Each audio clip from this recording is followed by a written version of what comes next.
is lexical field. Lexical field is a set of words grouped by meaning referring to a specific subject. One of the examples, when you say cooking, it isn't only about make a food, but also includes words like fry, boil, bake, etc.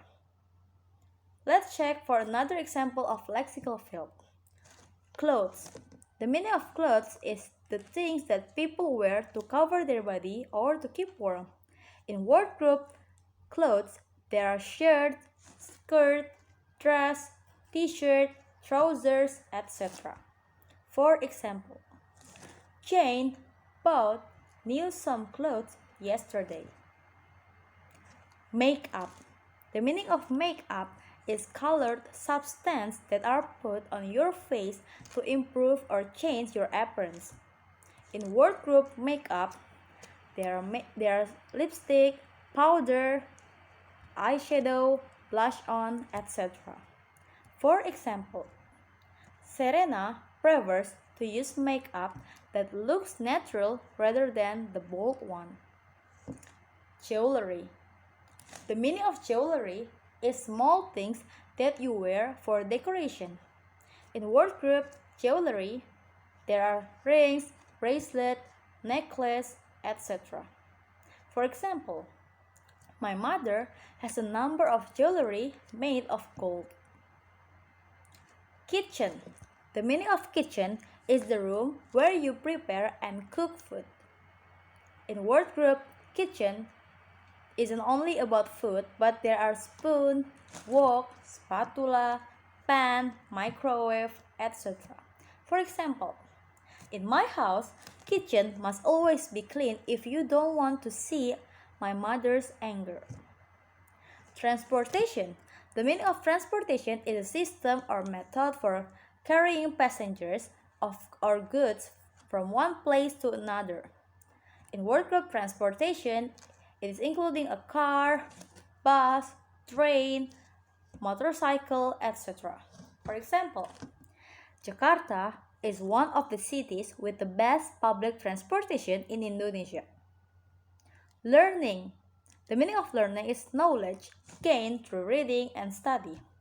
In word group learning, there are reading, speaking, listening, writing, etc. For example, learning isn't limited to school. You can do it anywhere, anytime.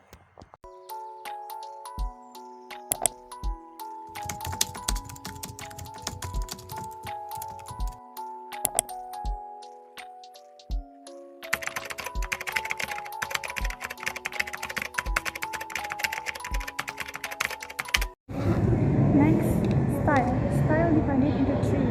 First, formal. Formal is used in professional, academic, or serious context. Two, informal. Informal is used in casual or familiar context. And the last is slang. Highly informal, often specific to certain group. First, check and verify.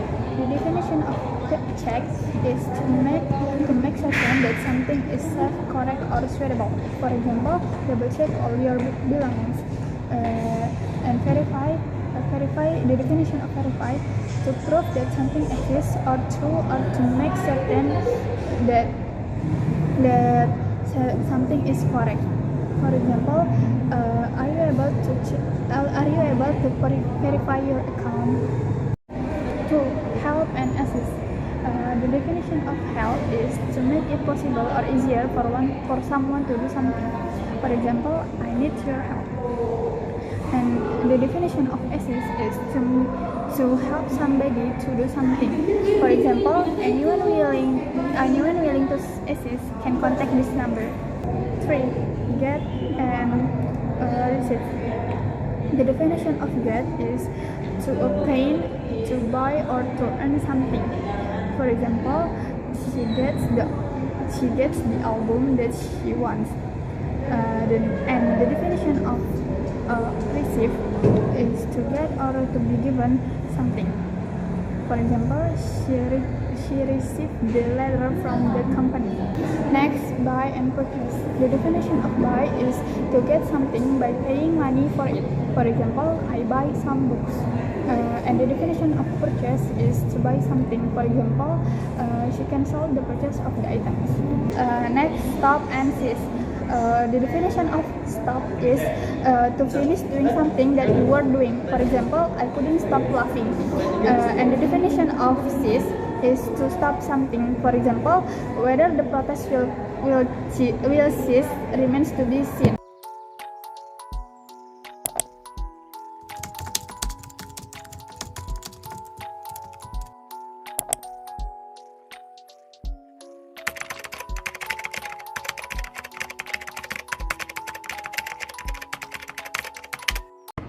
The last material is connotation. Connotation is the emotional or visual association attached to a word beyond its literal meaning. Connotation has two types, positive and negative connotation. Positive connotation means words that evoke favorable feelings, and negative connotation means words that evoke unfavorable feelings. And here are the examples for positive and negative connotations. Examples for positive and negative connotation. Number 1, vintage versus old. Vintage means produced in the past and typical of the period in which it was made. Old means something that is old, has existed, or been used for a long time. In sentence, she wore a vintage dress to the party versus she wore an old dress to the party. Number 2, request versus demand. Request means a polite or formal demand for something, and demand means need or desire that people have for particular goods or services. In sentence, she made a request for a glass of water versus she made a demand for a glass of water. Number 3, look versus stare. Look means to turn your eyes towards something so that you can see it. Stare means to look at someone or something for a long time. In sentence, she looked at him curiously when he mentioned his new hobby versus she stared at him curiously when he mentioned his new hobby. Number 4, discuss versus argue. Discuss means to talk about something with somebody, especially in order to decide something. Argue means to disagree with someone, often in an angry way. In sentence, they discussed about the best place for vacation versus they argued about the best place for vacation. Okay, maybe that's all from our group. I'm Kayla Ahmad and see you on the next video.